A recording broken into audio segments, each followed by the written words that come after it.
Chairman సార్కి, secretary సార్కి, మన హెచ్ఎం మేడం గారికి ఫస్ట్ నా హృదయపూర్వక ధన్యవాదాలు. తర్వాత ఇక్కడ కూర్చున్నటువంటి rainbows high school faculty, లోయర్స్ teachers కావచ్చు, హైయర్స్ టీచర్స్ కావచ్చు, అందరికీ కూడా నా కొలీగ్స్ అందరికీ కూడా మా హృదయపూర్వక ధన్యవాదాలు. తర్వాత ఇక్కడ ఉన్నటువంటి స్టూడెంట్స్, మరి ముఖ్యంగా నా ప్రియావతి ప్రియమైన విద్యార్థులు, నేను ఒకటే చెప్తాను, క్లాస్లో ఒకటే చెప్తాను, ఇక్కడ కూడా అదే చెప్తాను. మిమ్మల్ని ఒక బ్రదర్ సిస్టర్ లాగే కొడతా, అలాగే చదువు చెప్తా. క్లాస్లో కూడా ఇదే వర్డ్ యూజ్ చేస్తా, ఇక్కడ కూడా ఇదే వర్డ్ యూజ్ చేస్తున్నా.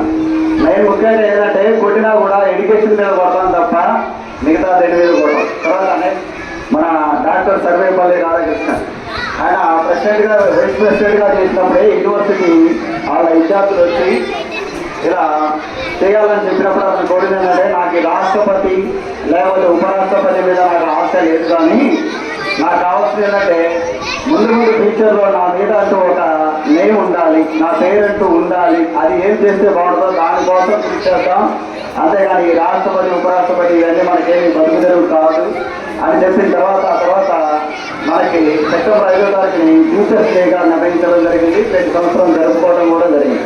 తర్వాత మెయిన్గా నేను ఏమంటానంటే, కొంతమంది అనుకుంటారు మనకేదో వచ్చు, మనమే చెప్తున్నాం సబ్జెక్ట్ అనుకుంటారు. అది అంతా శూన్యం.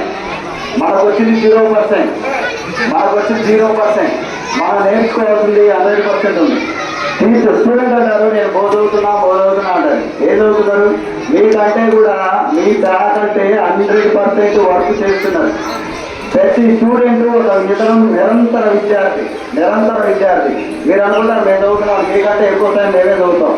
ఎందుకంటే ఎవరు డౌట్ వేస్తారో తెలియదు, ఎవరు ఏ క్వశ్చన్ వేస్తారో తెలియదు. కాబట్టి మీకంటే మేమే ఎక్కువ చదువుతాం. ఒక ఆర్గానిక్లో ఒక సైంటిస్ట్ చెప్పాడు, ఆర్గానిక్లో ఫస్ట్ అక్షరం ఓ అన్నాడు. ఓ అంటే 0.